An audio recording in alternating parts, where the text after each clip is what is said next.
नमस्कार, good morning, सत श्री अकाल। हम बात कर रहे थे मुगल साम्राज्य के पतन की, मुगल साम्राज्य के पतन के कारणों की पिछले लेक्चर में। तो कुछ कारण हमने डिस्कस कर लिए थे, उसे ही कंटिन्यू करेंगे आज कि मुगल साम्राज्य के पतन के कोई एक कारण नहीं, जहां से बात शुरू की थी और कुछ कारण हमने डिस्कस किए। तो अगला कारण जो हम डिस्कस करेंगे वो है कि कमिंग ऑफ यूरोपियंस एक और बड़ा इंपॉर्टेंट राजनीतिक कारण ही बन जाता है।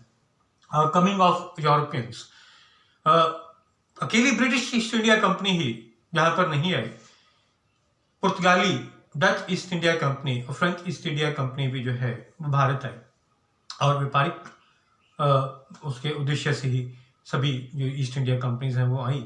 वो अलग बात है कि आगे चलकर हम देखते हैं कि सिर्फ ब्रिटिश ईस्ट इंडिया कंपनी जो है वही यहाँ पर रह जाती है और व्यापारिक दृष्टि से कामयाब होती है।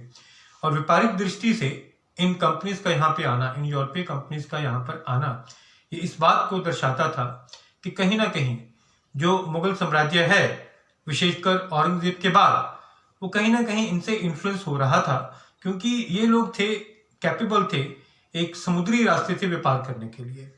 और सूरत, कोलकाता, चंद्रनगर, मैं सभी ईस्ट इंडिया कंपनीज की बात कर रहा हूँ, सभी देशों की, ये फ्रेंच, पुर्तगाली, डच और ब्रिटिश, गोवा, बेंगलोर, त्रावणकोर, इन सभी स्थानों पर, मुंबई, अपने ये दफ्तर जो है वो बना चुके थे, अपने ऑफिस जो है वो बना चुके थे। और इस दृष्टि से इनका यहाँ पर आगमन बहुत इंपॉर्टेंट हो जाता है, क्योंकि व्यापारिक दृष्टि से जब ये आते हैं, जब ये आए और व्यापार करना शुरू करते हैं, तो इनकी अर्थव्यवस्था कहीं ना कहीं मुगलों की अर्थव्यवस्था से ऊपर आना शुरू हो जाती है जब ये अलग अलग एरियाज को जीतते हैं, जब ये अलग अलग एरियाज को जीतना शुरू करते हैं, क्षेत्रों को जीतना शुरू करते हैं। फॉर एग्जाम्पल, अगर हम प्लासी का युद्ध देखें और बक्सर का युद्ध देखें, जो कि 1757 और 1764 में हुआ। प्लासी का युद्ध 1757 और बक्सर का युद्ध जो है वो 1764 में होता है, 1757 एंड 1764। तो उन दोनों युद्धों में बहुत सारा जो भूमि है, लैंड है, वो हासिल होती है अंग्रेजों को, ईस्ट इंडिया कंपनी को, और रेवेन्यू कलेक्ट करने का उनको जो है अधिकार मिल जाता है। और सारी खेल, सारी गेम जो है वो रेवेन्यू की है, उसके अलावा और कुछ भी नहीं है। जो इनकम है वो रेवेन्यू से आ रहा है, वो टैक्सेस से आ रहा है बेसिकली। जब ये अधिकार इंडिपेंडेंट किंगडम्स के पास चला जाता है और वो इंडिपेंडेंट किंगडम्स से वो अधिकार ब्रिटिशर्स के पास चला जाता है, तो मुगलों के पास, लेटर मुगल्स के पास, उत्तरकालीन मुगलों के पास दिखाने को कुछ भी नहीं। ठीक है, ये एक बड़ा इंपॉर्टेंट कारण रहा है। अक्सर हम इस कारण को डाउन प्ले कर जाते हैं, but this was a very important reason कि यूरोपियंस के आना, उनका आगमन जो है वो किस प्रकार से प्रभावित कर रहा है मुगलों की राजनीति को। ये अर्थव्यवस्था थी, ये इकोनॉमी थी जो इनडायरेक्टली प्रभावित करती है। हम इसे पॉलिटिकल कारण, पॉलिटिकल रीजंस में डाल जरूर देते हैं, क्योंकि ये दो अलग अलग पॉलिटिकल एंटिटीज हैं, हम मानते हैं। यूरोपियंस जो है वो अलग है और मुगल्स जो है वो अलग है, लेकिन अंडरलाइन रीजन जो था, अंडरलाइन कारण जो है वो इसका इकोनॉमिक ही है, वो अर्थव्यवस्था से ही जुड़ा हुआ है। कि पहले तो कुछ प्रिंसिपैलिटीज अलग होती हैं, जैसे हैदराबाद अलग हुआ, कर्नाटक अलग हुआ, बंगाल अलग हुआ, और वो जो प्रिंसिपैलिटीज हैं वो युद्ध जब होते हैं, युद्धों में हारने के बाद अपने अधिकार ब्रिटिशर्स को सौंप देते हैं। तो ये एक ट्रांसफर हुआ, एक ट्रांसफर ऑफ इकोनॉमिक राइट्स होता है मुगलों से इंडिपेंडेंट पर्सनैलिटीज को, इंडिपेंडेंट पर्सनैलिटीज, इंडिपेंडेंट रियासतों से यूरोपियंस को। So in that way the coming of Europeans become important and it contributes to the downfall of Mughal empire, और ये मुगल साम्राज्य के पतन में अपनी भूमिका निभाता है। कॉन्स्पिरेसीज, साजिशों की बात करते हैं, ये एक पॉलिटिकल रीजन है, एक राजनीतिक कारण है। कॉन्स्पिरेसीज जो है वो अकेली लेटर मुगल्स के टाइम नहीं हुए। हम लेटर मुगल्स के टाइम की कॉन्स्पिरेसीज पे ज्यादा स्ट्रेस करते हैं, उसको ज्यादा हम मानते हैं एक रीजन, लेकिन कॉन्स्पिरेसीज तो हुमायूं से लेके औरंगजेब तक होती रही हैं। ऐसा नहीं था, कभी भी नहीं था कि साजिशें जो है वो मुगल दरबार का हिस्सा ना हो। साजिशें जो है वो मुगल दरबारों का हिस्सा हुमायूं से लेकर औरंगजेब तक रहा, लेकिन वो उन साजिशों से पार पा जाते थे। उन साजिशों का, कॉन्स्पिरेसीज का, इंट्रिग्स का उन्हें इतना फर्क नहीं पड़ता था, क्योंकि किंग स्ट्रांग होता था, क्योंकि बादशाह जो है वो ताकतवर होता था। वो उन साजिशों को अपने ऊपर हावी नहीं होना देता था। गुट होते थे, गुट दो से ज्यादा भी होते थे, 2 थे, 3 थे, 5 थे, कई गुट जो है वो बने होते थे नॉबल्स के, लेकिन उन्हें स्ट्रांग किंग जो है, एक ताकतवर बादशाह अकबर, जहांगीर, शाहजहां टैकल कर लेते थे, औरंगजेब टैकल कर लेता था। बट जब यही साजिशों की बारी लेटर मुगल्स के टाइम आती है, उत्तरकालीन मुगलों के समय आती है, बहादुर शाह पहले से लेके बहादुर शाह जफर तक हम देखते हैं कि बहुत सारे किंग मेकर्स आए। जैसे सैयद बंधुओं की बात होती है कि सैयद बंधु आए, सैयद बंधुओं ने अब्दुल्ला खान, हसन खान ने एक बड़ी भूमिका निभाई है। अब्दुल्ला खान और हुसैन खान ने एक भूमिका निभाई है फारूक सियार को किंग बनाने में, फारूक सियार को मुगल राज गद्दी पे बिठाने के, और वो शिकार हुए हैं साजिशों का। और हम जुल्फिकार खान की भी बात करते हैं जिन्होंने जहांदार शाह को जो है वो बादशाह बनाया। और मोहम्मद शाह के टाइम भी अपनी चाल चल रहे थे सैयद बंधु, तो मोहम्मद शाह ने देख लिया कि हावी हो रहे हैं, उनका मर्डर करवा दिया गया। लेकिन ये जो उत्तरकालीन मुगल थे, क्योंकि इनका कैरेक्टर बहुत वीक था, देवर ऑफ वेरी लो कैरेक्टर, उनका चरित्र पे इतिहासकारों ने कहा है कि उनका चरित्र बिल्कुल वैसा नहीं था जो पूर्ववर्ती मुगलों का था, कि वो स्टैंड नहीं कर सकते थे। They were not of very high moral values. उनको तो विरासत में एक साम्राज्य मिल गया और वो उसका भोग करना चाहते थे बस। तो इस किस्से में, ऐसे हालात में किंग मेकर्स जो हैं वो अपनी साजिशें करते थे। साजिशों के बाद कॉन्स्पिरेसीज करने के बाद एक गुट हावी हो जाता था और एक्चुअल में, असल में प्रशासन वही चलाता था, और ये कोई अच्छी बात जो है वो सही बात प्रतीत नहीं होती थी। और ये जब गलत चीजें होनी शुरू हो जाती हैं, खासकर जब हम कहें कि किंग मेकर्स का रोल, किंग्स की जगह हावी हो जाता है किसी भी युग में, तो पतन समझिए, तो उस साम्राज्य का, उस देश का जो है वो पतन होना निश्चित है, नियत है। और ये मुगल साम्राज्य के साथ भी हुआ। Dwindling economy, yes, economy has dwindled already in the time of Aurangzeb. Aurangzeb के समय में ही जो अर्थव्यवस्था थी मुगलों की, वो बिल्कुल खत्म होने पर पहुंच चुकी थी, एक तरह से खत्म होने पर अग्रसर थी, जा रही थी, बिल्कुल खत्म हो रही थी। और औरंगजेब की जो भूमिका रही है, जो औरंगजेब के कार्य रहे हैं, उसने तो अर्थव्यवस्था को बिल्कुल खत्म करने के कगार पर पहुंचा दिया। और ये शाहजहां के टाइम से शुरू हो गया।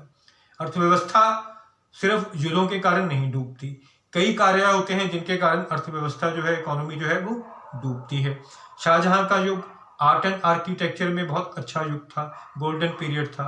हम मानते हैं कि आर्किटेक्चर में, भवन निर्माण कला में बहुत विकास हुआ। बहुत सारे मॉन्यूमेंट्स ऐसे मिले जो आज भारतीय विरासत का हिस्सा है, भारतीय संस्कृति का हिस्सा बन चुके हैं। लेकिन उस विरासत को बनाते हुए शाहजहां के टाइम उसकी आर्थिक स्थिति कमजोर होती जा रही थी।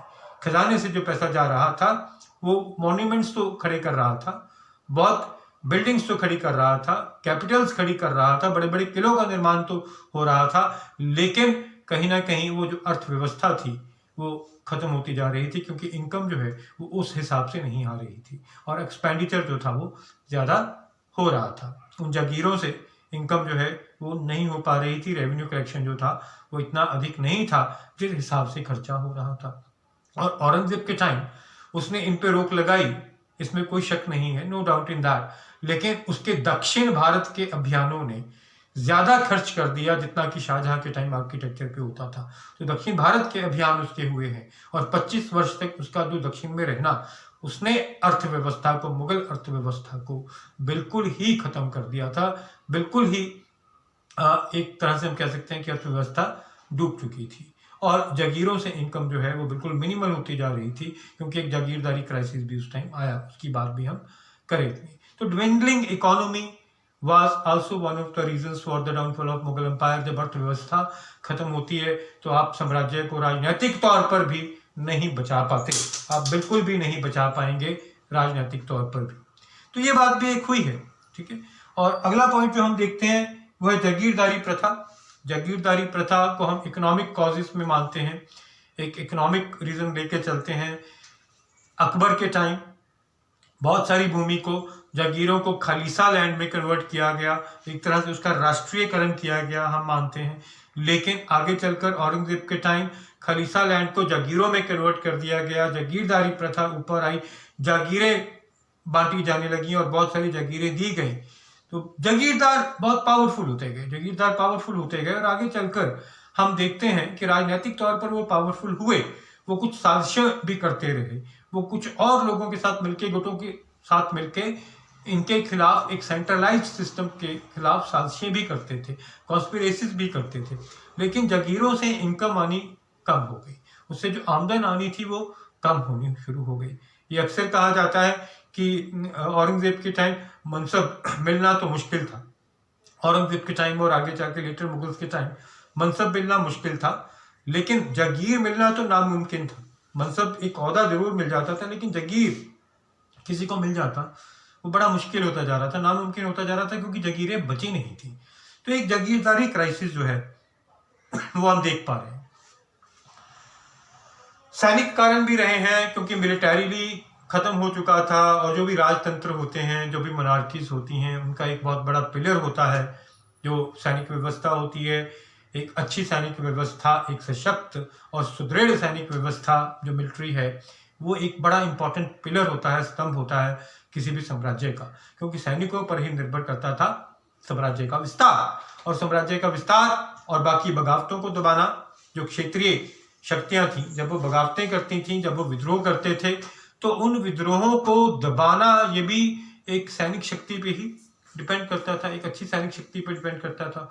तो लेकिन लेटर मुगल्स के टाइम, औरंगजेब के बाद, ये सैनिक शक्ति कहीं ना कहीं वीक होती जा रही थी, क्योंकि जो गुट इन सैनिक शक्ति में इन्वॉल्व थे, जिस सेना में इन्वॉल्व थे, वो कहीं ना कहीं वहां से निकलते जा रहे थे। राजपूत जो है वो नाराज हो चुके थे। ठीक है, इसको इस पॉइंट से समझना होगा कि राजपूत कहीं ना कहीं मुगल साम्राज्य से अपने आप को बाहर निकालते जा रहे थे। तो इस तरह जैसे राजपूत निकले हैं, वैसे ही जो मराठा सैनिक भी होते थे वो भी निकले हैं, और उनकी कुछ अपने क्षेत्रीय जो महत्वाकांक्षा थी, हम कह सकते हैं, वो बढ़ चुकी थी। और इन सब चीज़ों ने भी एक सैनिक व्यवस्था को तोड़ा है, एक सैनिक व्यवस्था को ख़त्म किया है या कमज़ोर किया है। ख़त्म वर्ड नहीं भी यूज़ करें हम, तो हम कहेंगे कि सैनिक व्यवस्था को कमज़ोर किया है।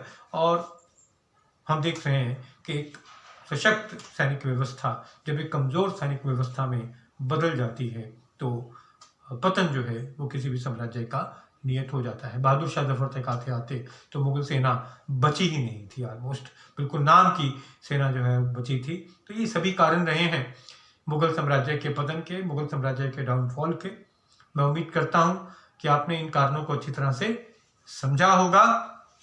So if you like the lectures, if you like the videos, kindly subscribe the channel History by Rakesh Baba.